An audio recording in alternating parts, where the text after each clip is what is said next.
I stared at my phone screen in complete disbelief, reading the message for the third time, as I sat in my rental car outside the house, where I grew up. The words felt like a punch to my gut. We changed all the locks on the front door and also the gate code. We no longer trust you. My mother had sent this after I spent 2 weeks in Portland, closing the biggest deal of my career. My sister Sarah had apparently convinced our parents that I stole our late grandmother's jewelry during her funeral last month. My hands trembled as I typed back "noted." That was clever, but I believe you forgot one thing. The autumn wind whipped through downtown Denver as I drove to the nearest coffee shop, my mind reeling from the text message. I needed answers, and I needed them immediately. My phone buzzed constantly with notifications, but I ignored them until I could find somewhere quiet to think. Sitting in a corner booth at Mountain View Cafe, I finally called my father. Robert answered on the first ring, his voice cold and distant, in a way I had never heard before. "Barnaby, your mother and I have made our decision. We cannot have someone we cannot trust in our home." "Dad, what exactly am I supposed to have done? I just got back from Portland an hour ago." "I do not pretend you do not know." His tone carried a finality that chilled me. "Sarah found your grandmother Helen's antique pearl necklace and emerald ring missing from her jewelry box. She saw you near grandmother's bedroom during the funeral reception." My stomach dropped. Grandmother Helen had passed away 6 weeks ago, and her funeral had been a difficult day for all of us. "Dad, I was never alone in that room. There were people coming and going all day. Sarah has been watching your behavior for months, son. She told us about your inappropriate questions regarding my business finances. She mentioned how desperate you seemed after your divorce from Christine last year." The pieces started falling into place, and I felt sick. "What inappropriate questions?" I asked how you were doing after you mentioned some stress at work. That was being concerned about my father. Sarah explained how you kept pressing about our retirement accounts, asking about property values, inquiring about our insurance policies. She said you seemed to be calculating our net worth. I rubbed my temples, feeling a migraine building. "Dad, those were normal family conversations. When you mentioned having trouble sleeping because of work stress, I asked if everything was financially stable. When you talked about potentially downsizing, I wondered about the house value. These were not interrogations. Your sister has always been perceptive about people's motivations, Barnaby. She recognized the signs before your mother and I did." "What signs? What has Sarah told you?" Robert's voice became even colder. "She noticed you arriving late to family gatherings, always checking your phone, seeming distracted and anxious. She observed you making comments about expensive items in our house, asking about grandmother's jewelry collection specifically. She saw you examining our family photos, commenting on our lifestyle." Each accusation hit like a physical blow. I was late because of work commitments. I checked my phone because I was managing the Portland deal. I commented on grandmother's jewelry because I wanted to make sure it was properly insured after she passed. I looked at family photos because they brought back good memories. Sarah has documented concerning patterns in your behavior. She told us about phone calls, where you sounded financially stressed, conversations where you mentioned feeling overlooked in family decisions, comments about fairness in inheritance discussions. I realized with growing horror that Sarah had been twisting every innocent interaction into evidence of malicious intent. "Dad, when did I ever mention inheritance discussions? The only time inheritance came up was when you and Mom asked me to help organize grandmother's estate documents. Sarah said you seemed unusually interested in the will reading, that you asked multiple questions about asset distribution, that you appeared disappointed with certain arrangements. I asked questions because you asked me to help understand the legal language. I wanted to make sure we followed grandmother's wishes correctly. We have decided you need professional help, Barnaby. Until you admit what you have done and seek counseling for these compulsive behaviors, you are not welcome in our home."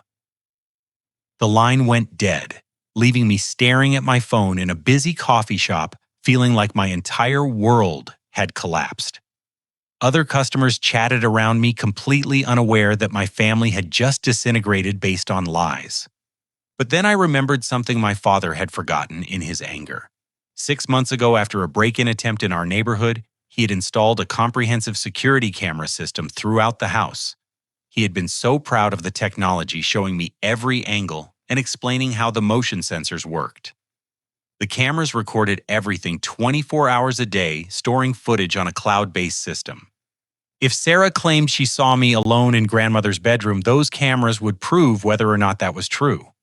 More importantly, they might reveal who actually took the jewelry. I pulled up the security app on my phone, praying my father had not changed the access codes.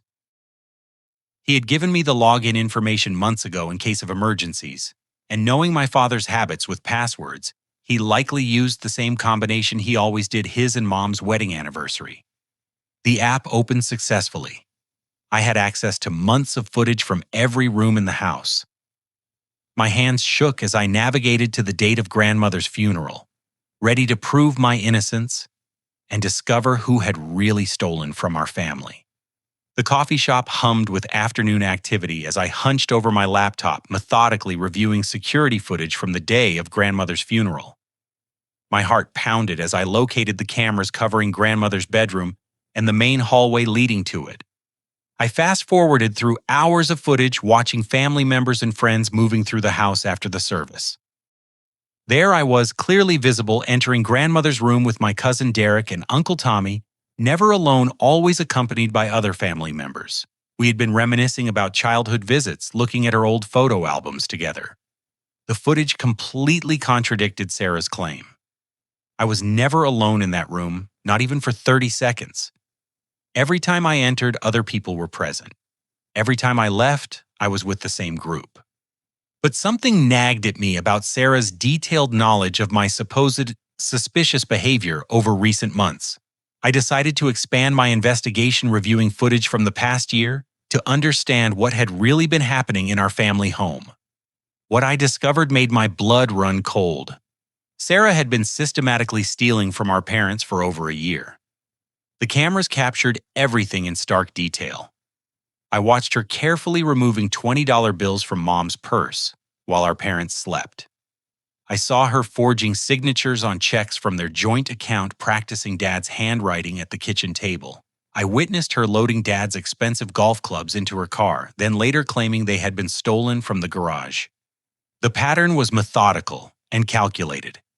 Sarah would take items when our parents were out running errands, then create elaborate stories to explain their disappearance. She blamed their housekeeper, Maria, for missing cash, suggesting that Dad was becoming forgetful about his belongings, even implying that neighborhood teenagers might be sneaking into the garage. But the most damning footage showed Sarah the day after grandmother's funeral. With our parents at the grocery store, she entered grandmother's bedroom with a small bag. The cameras captured her carefully removing the pearl necklace and emerald ring from the jewelry box, examining them under the light, then hiding them inside her purse. She had stolen the jewelry herself, then waited 3 weeks before reporting it missing. 3 weeks to plan the perfect frame job against me. I kept digging through the footage, and the scope of Sarah's deception became even more disturbing. She had been selling items online using Dad's computer while he was at work. I watched her photograph family heirlooms, furniture pieces, even Mom's collection of vintage china. She was essentially running an inventory of everything valuable in the house. The timestamps revealed her strategy. Sarah would visit our parents multiple times per week, always when they were most vulnerable, tired, or distracted. She would plant seeds of doubt about my character during these visits, building her narrative slowly and consistently. I found footage of her going through their financial documents, photographing bank statements and investment portfolios. She knew exactly how much our parents were worth down to the penny. But what struck me most was discovering the timeline. Sarah's systematic theft had begun almost exactly 1 year ago, right around the time our parents had mentioned updating their estate planning. She had been preparing for this moment, building a case against me while enriching herself. The cameras captured her practicing conversations in front of the bathroom mirror, rehearsing her concerned daughter routine. I watched her deliberately leaving evidence of her presence in places where items later went missing, creating the appearance that someone else had been in those rooms. My phone buzzed with a text from Mom. Sarah is bringing dinner tonight. We are discussing what to do about your situation. Please do not contact us until you are ready to confess and seek help. I stared at the message, realizing Sarah was probably planning her next move right now. She had successfully turned our parents against me, isolated me from the family, and positioned herself as their protector and advisor. But I had something she did not know about: months of documented evidence of her crimes, time-stamped and authenticated by our father's own security system. She had been so focused on framing me that she had forgotten about the very cameras that were recording her every move. I began downloading and organizing the most damning footage, preparing to expose the truth. But first, I needed to understand Sarah's ultimate goal. Why frame me now? What was her endgame?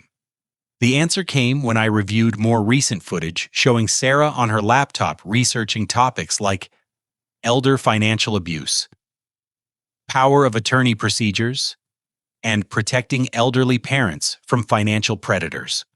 Sarah was not just stealing items and money. She was positioning herself to take control of our parents' entire financial life, using me as the justification for why such drastic measures were necessary. My phone rang just as I finished downloading the most crucial video files. The caller ID showed Frank Morrison, our family's attorney for over 20 years. My stomach clenched as I answered. Barnaby, I hope you don't mind me calling directly, but I'm concerned about some changes your parents want to make to their estate planning. What kind of changes, Mr. Morrison? Sarah contacted me yesterday requesting an emergency meeting for tomorrow morning. She claims your parents need to protect their assets immediately due to your, and I quote, criminal behavior and potential lawsuits. I felt the walls closing in. What exactly is she requesting? Complete power of attorney designation for Sarah, effective immediately. Removal of you from all beneficiary designations. Transfer of your parents' house deed to include Sarah as joint owner. Revision of their will to leave everything to Sarah, citing concerns about your mental stability and financial desperation. The scope of Sarah's plan hit me like a freight train. Mr. Morrison, how much are we talking about in total assets? Your parents have approximately $400,000 in retirement accounts. The house is worth about $600,000, and your father's business assets total roughly $200,000. Sarah would gain control of nearly $1.2 million. And she can do this tomorrow. Frank's voice carried genuine worry. That's why I'm calling you. Sarah brought in a new attorney, David Walsh, to handle these documents. Walsh has a reputation in our legal community that concerns me. He's been involved in several elder financial abuse cases, always representing the family member gaining control of assets. My hands began shaking again. What kind of cases? Adult children who convinced elderly parents to sign over power of attorney by claiming other family members were threats. In every case, the elderly parents were isolated from anyone who might question the arrangement. The pattern is always the same: create a crisis that requires immediate action, present the new attorney as the solution, rush through legal documents before anyone can investigate the claims. Can you stop this? Not without evidence of fraud or proof that your parents are being manipulated. Sarah has built a compelling narrative about your threatening behavior and financial desperation. She's documented her concerns in writing, created a timeline of suspicious incidents, even recorded phone conversations where you allegedly made concerning statements about money. I realized Sarah had been setting this trap for months, maybe longer. Mr. Morrison, what happens after they sign these papers? Sarah would have immediate access to all bank accounts, investment portfolios, and the legal authority to sell the house. Your parents would essentially become financially dependent on her decisions. If they later realize their mistake, reversing power of attorney requires proving mental incapacity or fraud, which is extremely difficult. How long do I have? The meeting is scheduled for 9 a.m. tomorrow at Walsh's office. Once those documents are signed and notarized, Sarah will have complete financial control. I thought about the security camera footage on my laptop. Mr. Morrison, would video evidence of actual theft and fraud be sufficient to stop this video evidence of what? Sarah stealing from our parents over the past year, taking cash, forging checks, selling their belongings, and framing me for theft, all documented by our father's security cameras. Frank's tone changed immediately.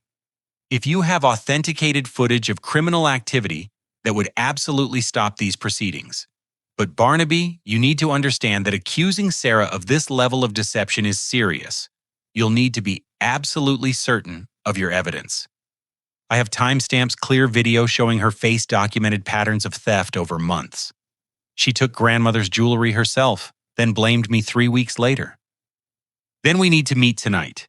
Can you bring everything to my office by 8 p.m.? Yes, but Mr. Morrison, there's something else. Sarah has convinced our parents that I'm mentally unstable and dangerous. They won't listen to me directly. How do we present this evidence without them dismissing it as revenge? Frank was quiet for a moment. We'll need to involve Adult Protective Services. If Sarah is financially abusing your elderly parents, APS has the authority to investigate immediately. With video evidence of criminal activity, they can freeze any asset transfers and require a full investigation before any legal documents are signed. Will that protect my parents from embarrassment? They're going to be devastated when they learn the truth about Sarah. We'll handle this as delicately as possible. The priority is protecting them from financial exploitation. We can address family relationships after we ensure their assets are secure. After hanging up, I sat in my car outside the coffee shop watching Denver traffic flow past while my mind raced. Sarah had crafted an elaborate scheme to steal our parents' life savings, using me as the perfect scapegoat. She had manipulated their love and trust, turned their protective instincts against their own son. But she had made one crucial mistake. In her focus on building a case against me, she had ignored the security cameras that documented her every crime. The very technology she had dismissed would become the evidence that destroyed her plan. I had 18 hours to save my parents from financial ruin and clear my name. The battle for our family's future was about to begin. I drove straight to Maria Gonzalez's apartment complex in North Denver, praying she would be home from her second job at the grocery store. Maria had been our family's housekeeper for 15 years, coming twice a week to help with cleaning and organizing. She knew our family's rhythms better than anyone, and more importantly, Sarah had been systematically blaming her for missing items. Maria answered her door looking exhausted, but smiled when she saw me. Barnaby, what are you doing here? Your parents said you were in trouble, but I did not believe it. Maria, I need your help. Sarah has been lying about me to my parents, and I think she's been lying about you too. Her expression darkened. Come in, please. We need to talk. Maria's small living room was immaculate, decorated with family photos and her children's school achievements. She gestured for me to sit while she made coffee, her movements quick and nervous. I knew something was wrong, she said, settling into her chair. For months, your sister has been asking strange questions when I clean the house. She wants to know if I notice anything missing, if I see anyone acting suspicious, if I think your parents seem worried about money. What did you tell her? The truth, that nothing was missing when I cleaned, that your parents seemed happy and healthy, that the only person asking suspicious questions was her. Maria's voice grew stronger. But then items started disappearing the day after I cleaned. Money from your mother's purse, your father's tools from the garage, even small decorations I had just polished. My heart raced. Did you say anything to my parents? I tried, but Sarah always had explanations. She said maybe I forgot to put things back in the right places, or maybe I accidentally threw something away, or maybe I did not notice someone else in the house. Maria's eyes filled with tears. She made me doubt myself, made me think I was becoming forgetful. Maria, did you document any of this? She stood up and walked to a small desk in the corner. I am not stupid, Barnaby. When someone tries to make you look like a thief, you protect yourself. She returned with a thick folder. I have photographs of every room before and after I clean, lists of everything I move or handle, even recordings of conversations when Sarah made her accusations. I stared at the folder in amazement. You recorded conversations? And my phone has a voice memo app. When Sarah started making threats about telling your parents I was stealing, I began recording our interactions for my own protection. She pulled out her phone and played a clip. Sarah's voice was clear. Maria, I know you and Barnaby have been working together. He's been asking questions about our family's finances, and then items go missing after you clean. If you don't tell me the truth about what he's planning, I'll have to recommend to my parents that they find a new housekeeper. Did she threaten you directly? Many times. She said if I caused problems for her family, she would make sure I could never get work with any family in Denver. She knew I needed this job for my family's health insurance. Maria's voice hardened. But I also recorded this conversation from last week. The next recording made my blood boil. Sarah was telling Maria, I'm concerned about my parents' safety with Barnaby around. Tomorrow, I'm meeting with lawyers to make sure they're protected. This means we'll need to make changes to household staff too. People who might be influenced by Barnaby or who might not report concerning behavior they observe. She's planning to fire you tomorrow, I realized. Yes, but there is more. Maria pulled out a small notebook. I started writing down every time your sister took something from the house. I could not prove it, but I could document patterns.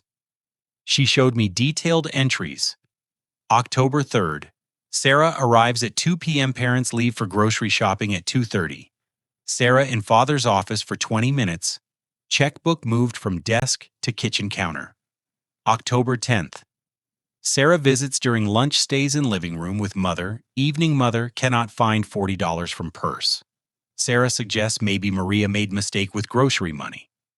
Maria, this is incredible evidence, but I have to ask why you didn't tell my parents directly. Her face fell. I tried once in July.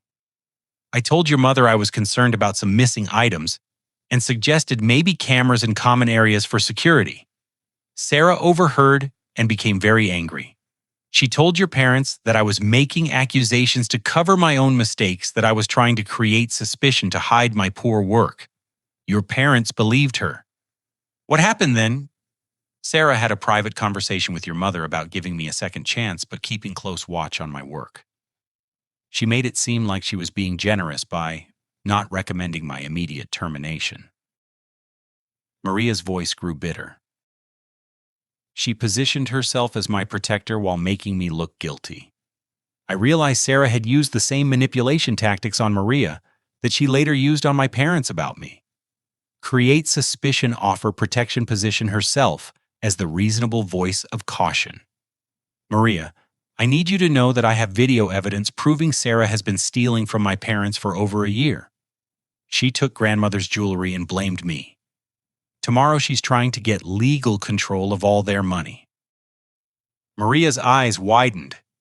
The security cameras your father installed... Exactly. But I need your help to present this evidence in a way that protects my parents and makes sure Sarah can't manipulate the situation. Are you willing to speak with attorneys and possibly adult protective services? If it protects your parents and stops her from destroying more lives, yes. But I am scared, Barnaby. Sarah is very smart and very convincing. What if people believe her stories about us working together? We have something she doesn't expect: documented proof and multiple witnesses to her manipulation tactics. Plus, I'm bringing in my cousin Derek, who works in digital forensics, to authenticate all the video evidence. I called Derek from Maria's apartment, explaining the urgency of the situation. Derek agreed to meet us at attorney Frank Morrison's office within 2 hours, bringing his equipment to properly analyze and authenticate the security footage. As we prepared to leave, Maria grabbed my arm. "Barnaby, there is something else you should know. Last week, Sarah asked me detailed questions about your parents' daily routines, what time they sleep, when they feel most tired and confused. She wanted to know when they were most likely to make important decisions without thinking clearly." The picture became even more sinister. Sarah had not only been stealing and manipulating, she had been studying our elderly parents' vulnerabilities to maximize her psychological control. We were about to expose a sophisticated financial abuse scheme that could have destroyed our family's entire future. But first, we had to make sure our evidence was bulletproof and our presentation was unshakable. My phone buzzed at 6:30 in the morning, jerking me awake in my hotel room. 3 missed calls from my father, followed by a text that made my stomach drop. "Emergency. Someone hacked our security system last night. All footage deleted. Call immediately." I dialed Dad's number while pulling on my clothes, my mind racing through worst-case scenarios. "Barnaby, where are you?" Dad's voice was tight with stress and suspicion. "At the Marriott downtown." "Dad, what happened to the security system?" "Someone accessed our cameras remotely and deleted months of footage. The system shows unauthorized login attempts throughout the night, and everything from the past year is gone." Sarah had discovered my investigation. "Dad, when did you first notice this?" "Look, Sarah came over early to help us prepare for our meeting with the lawyers. She was checking something on her laptop when she noticed our security app was acting strangely.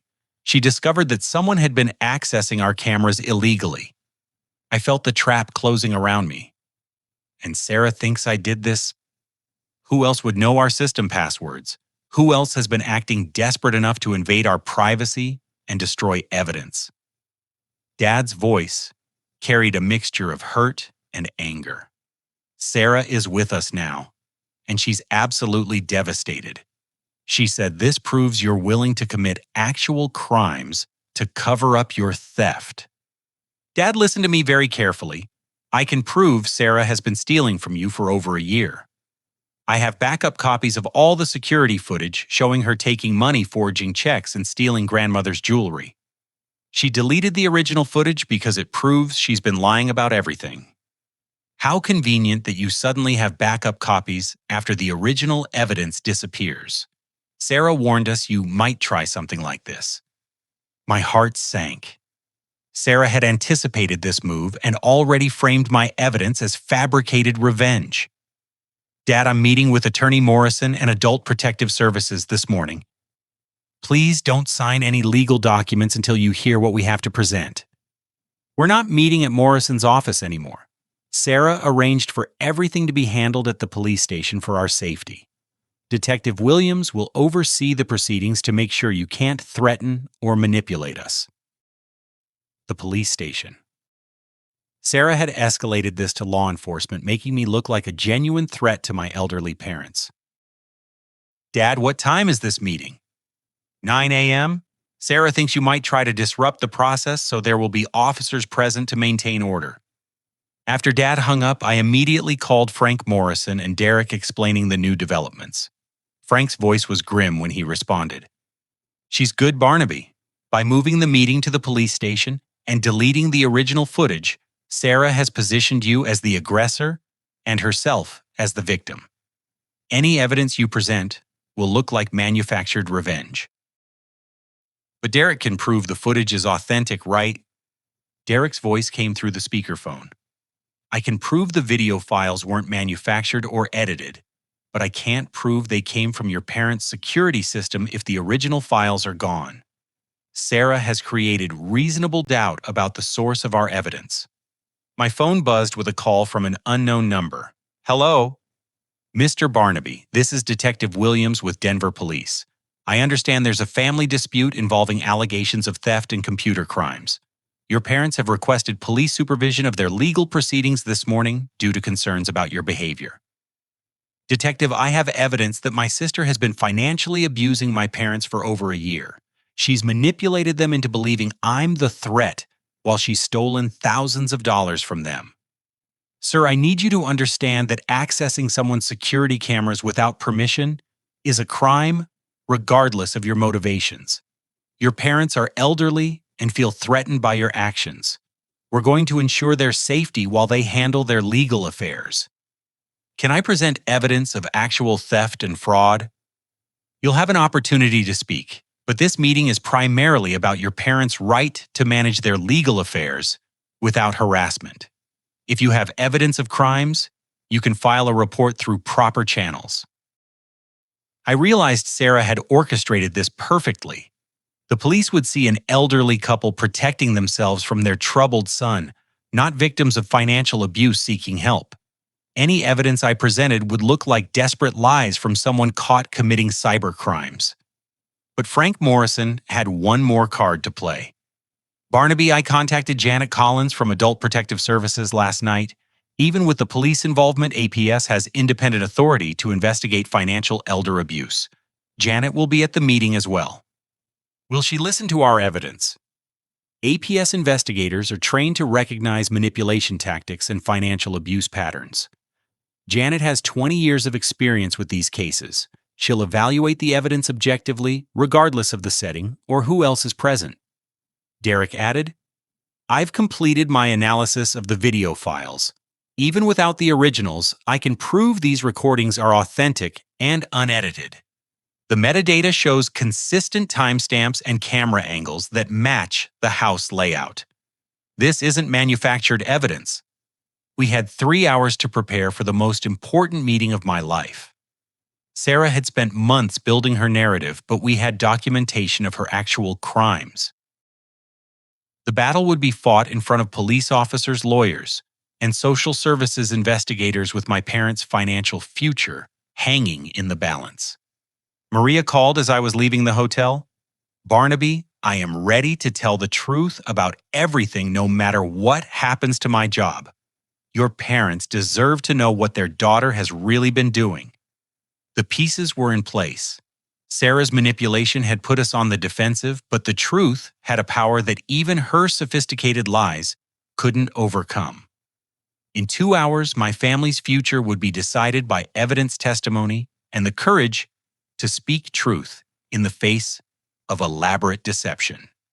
The conference room at the Denver police station felt more like a courtroom than a family meeting. Detective Williams sat at one end of the long table with my parents Robert and Margaret, flanked by Sarah and attorney David Walsh. Frank Morrison sat across from them with Janet Collins, the Adult Protective Services investigator. I took the remaining seat feeling like I was facing a tribunal. Sarah looked the part of the concerned daughter perfectly. She wore a conservative navy dress, minimal makeup, and carried a thick folder of documentation. Her eyes were red-rimmed as if she had been crying, and she kept a protective hand on Mom's shoulder. Before we begin, Detective Williams announced, I want everyone to understand that this meeting is to address the Thompson family's legal and safety concerns. Mr. Barnaby Thompson has been accused of theft and unauthorized computer access. The family is seeking to finalize legal documents to protect themselves. Attorney David Walsh opened his briefcase and spread papers across the table. We're here to execute power of attorney documents and estate modifications that will protect Mr. and Mrs. Thompson from further financial abuse. Frank Morrison cleared his throat. Detective Williams, before any documents are signed, Adult Protective Services has evidence of potential financial elder abuse that requires investigation. Sarah's performance was flawless. She looked genuinely confused and concerned. What kind of evidence were here because of Barnaby's behavior, not anyone else's? Janet Collins, a stern woman in her 50s, with kind eyes, opened her own folder. Ms. Thompson, we've received documentation suggesting systematic financial manipulation of your parents over an extended period. That's exactly what we're trying to prevent, Sarah replied, her voice breaking slightly. Barnaby has been pressuring our parents about money for months. Yesterday, he illegally accessed their security cameras and destroyed evidence of his theft. We can't let this continue. I watched my parents during Sarah's performance. Dad's face was hard and angry, but Mom looked uncertain, glancing between Sarah and me with troubled eyes. Janet Collins addressed my parents directly. Mr. and Mrs. Thompson, I need you to understand that signing power of attorney documents during a family crisis can be risky. These papers would give your daughter complete control over your finances. Are you certain this is what you want? Mom spoke for the first time. We don't know what else to do. Sarah says Barnaby has been stealing from us, and now he's committed computer crimes to cover it up. Frank Morrison stood up. Mrs. Thompson, we have video evidence showing that Barnaby never stole anything from your home. In fact, the footage shows someone else taking items over a period of months. Sarah's eyes flashed, but she maintained her composure. Any video evidence Barnaby presents is suspect since he illegally accessed our family's private security system. He could have edited or manufactured anything. Derek entered the room carrying his laptop and analysis equipment. Detective Williams, I'm Derek Foster, Digital Forensics Specialist. I can authenticate the source and validity of the video evidence in question. Sarah's confident mask slipped for just a moment. She hadn't expected Derek's involvement. Derek connected his laptop to the room's display screen. These video files contain embedded metadata proving their original recordings from the Thompson home security system. The timestamps, camera angles, and compression algorithms match the system specifications exactly. This footage wasn't edited or manufactured. The first video began playing. It showed Sarah entering the house while my parents were out going directly to Mom's purse and removing cash. The timestamp showed this happened 3 months ago. Mom gasped. Sarah, what are you doing in that video? Sarah's voice remained steady, but I could see panic building in her eyes. This could be anyone. The video quality isn't clear enough to definitively identify faces. Barnaby probably hired actors to stage these scenes. Derek played the next clip, Sarah forging Dad's signature on checks at the kitchen table, practicing the handwriting multiple times before writing the final version. Dad's face went pale. That's my checkbook. Those are my bank statements on the table. Dad, you can see this is obviously fake, Sarah said, her voice rising slightly. Look how convenient it is that Barnaby suddenly has all this evidence right when he's caught committing actual crimes. But Derek played the most damning footage, Sarah entering grandmother's bedroom the day after the funeral, carefully removing the pearl necklace and emerald ring, examining them under the light, then placing them in her purse. The room fell silent. The video was crystal clear, the timestamp undeniable. Janet Collins leaned forward. Ms. Thompson, can you explain what we just saw? Sarah's performance was cracking. This is obviously fabricated. The lighting is wrong. The angles are suspicious. Barnaby has had weeks to create fake evidence. But then Sarah made her fatal mistake. Under pressure from Janet's questioning, she began revealing too much knowledge about timeline and evidence. Look, I've been worried about Barnaby's financial stability since grandmother got her cancer diagnosis 6 months ago. I consulted with legal experts about protecting family assets from unstable relatives even before grandmother passed away. I knew something like this might happen. The room went dead silent.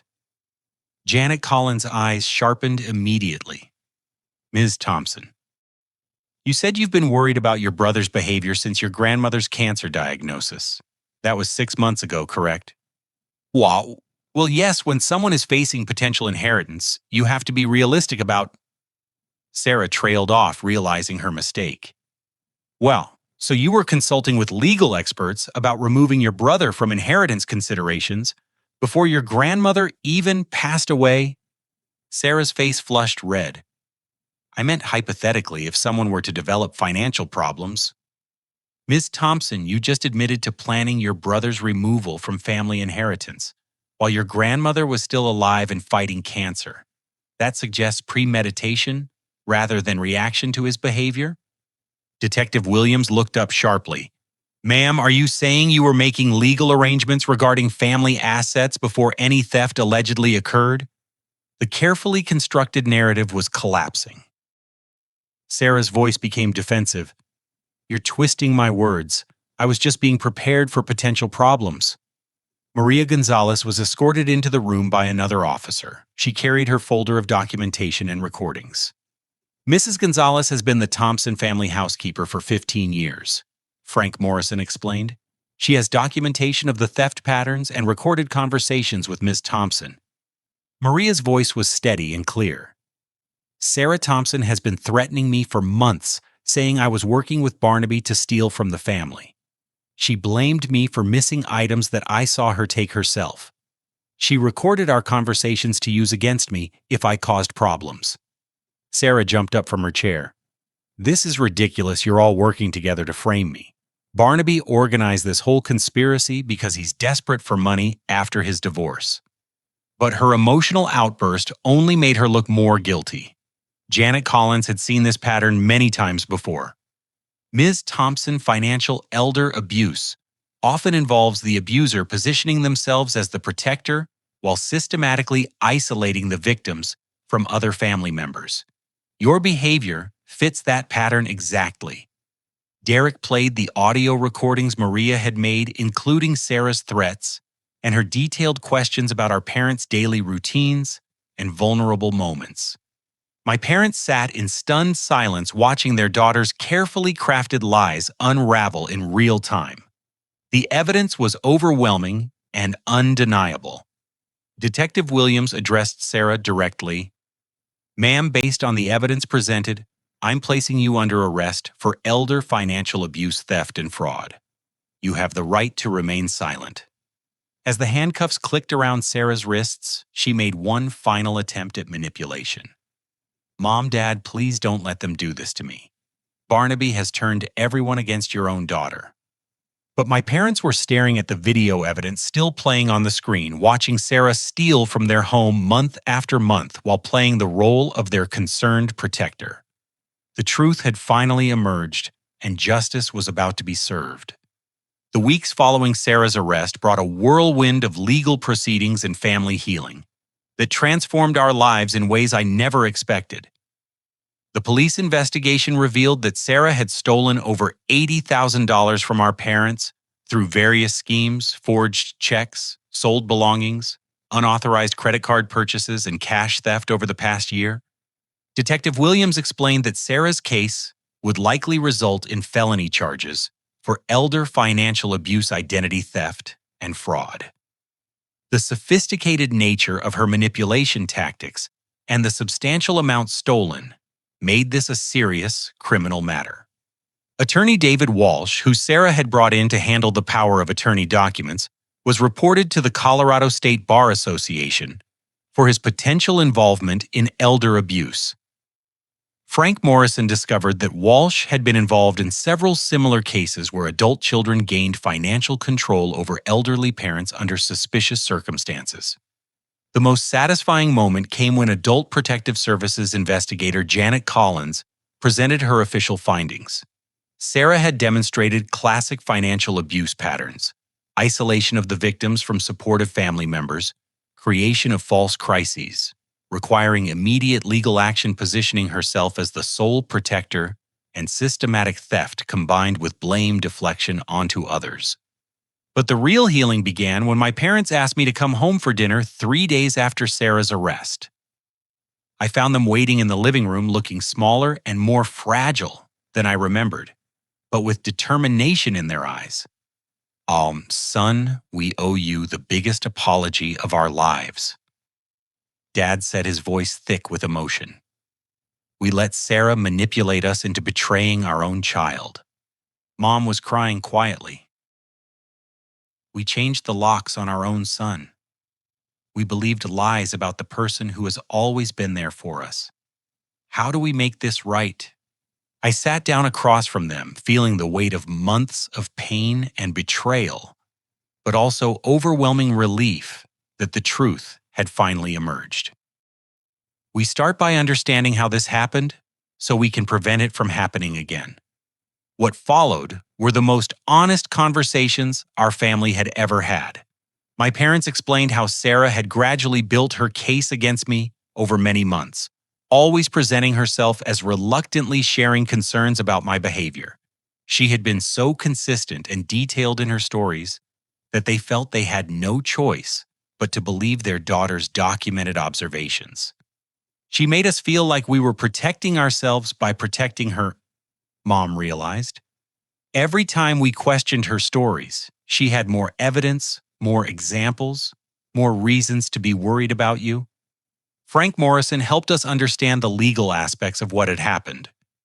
Sarah would face years in prison and was required to make full restitution for everything she had stolen. The family jewelry was recovered from her apartment along with other items we didn't even know were missing. Maria Gonzalez was not only reinstated as our housekeeper, but received a formal apology and a substantial raise. My parents were horrified to learn how Sarah had threatened and manipulated Maria, using her vulnerable employment situation to ensure her silence. Maria showed more integrity in this situation than our own daughter, Dad said sadly. She risked her job to protect us from someone we trusted completely. The most difficult part of our healing process was accepting that Sarah's behavior represented years of calculated deception. This wasn't a momentary lapse in judgment or a desperate reaction to financial pressure. She had methodically planned to steal our parents' life savings while destroying my relationship with them. 6 months later, I was sitting in our family's kitchen on a Sunday morning helping Dad with his new hobby of woodworking, while Mom made her famous pancakes. The security camera system had been updated with new passwords and limited access, but more importantly, we had established new family communication rules. We now had monthly family meetings where everyone could voice concerns directly rather than through third parties. We created a system for verifying any claims about family members' behavior before taking action. Most importantly, we learned to distinguish between someone sharing genuine concerns and someone systematically building a case for their own benefit. "You know what I keep thinking about?" Mom said, flipping pancakes while we worked on Dad's latest project. "Sarah spent so much energy trying to steal from us when she could have just asked for help. We would have supported her through any financial difficulties. What? But asking for help wouldn't have given her complete control," I realized. She didn't want assistance. She wanted power over your entire financial life. Dad looked up from sanding a piece of oak. "The scariest part is how close she came to succeeding. If you hadn't remembered those security cameras, we would have lost everything and destroyed our relationship with you." The experience taught our family profound lessons about trust verification and the importance of direct communication. We learned that the people who try to isolate you from your loved ones often do so because they fear what honest conversation might reveal. Frank Morrison helped us strengthen our estate planning with proper safeguards against financial abuse. We established multiple layers of oversight for any major financial decisions and created clear procedures for anyone who wanted to raise concerns about family members. Maria became more than our housekeeper. She became our trusted friend and a reminder that integrity often comes from unexpected places. Her courage in documenting Sarah's threats and maintaining her honesty despite pressure taught us valuable lessons about standing up for what's right. The criminal trial was difficult but necessary. Sarah maintained her innocence throughout the proceedings, claiming she was the victim of an elaborate frame job. But the evidence was overwhelming video footage, financial records, recorded conversations, and testimony from multiple witnesses created an undeniable pattern of systematic abuse. She received a sentence of 4 years in prison and 7 years of probation, with requirements for restitution and counseling.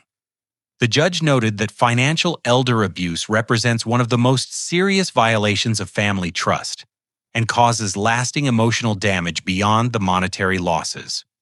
Our family's story became part of Adult Protective Services training materials, helping other families recognize the warning signs of financial manipulation.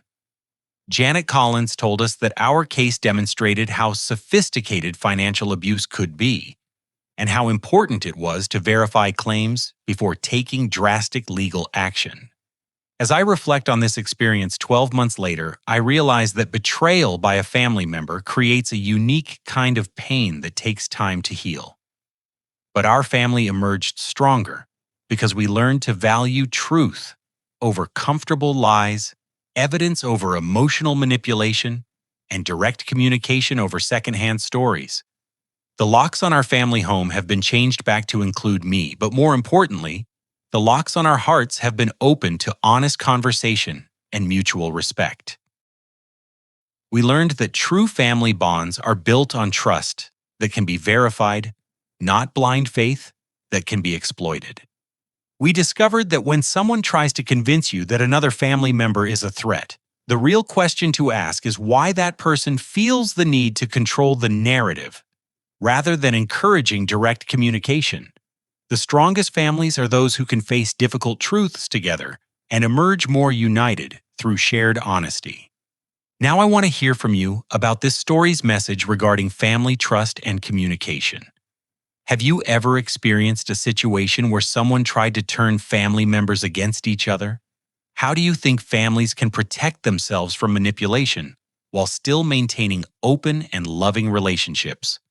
Please share your thoughts in the comments below, and don't forget to like this video if it resonated with you. I want to thank you for taking this journey with me through one of the most challenging periods of my life. Your support and engagement with these stories help create a community where we can learn from each other's experiences and grow stronger together.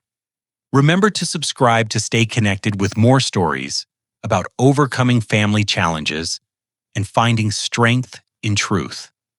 And please share this video with anyone who might benefit from understanding the warning signs of family manipulation. Until next time, treasure your family relationships, but never forget that love without verification can become a pathway for those who would exploit trust for their own gain.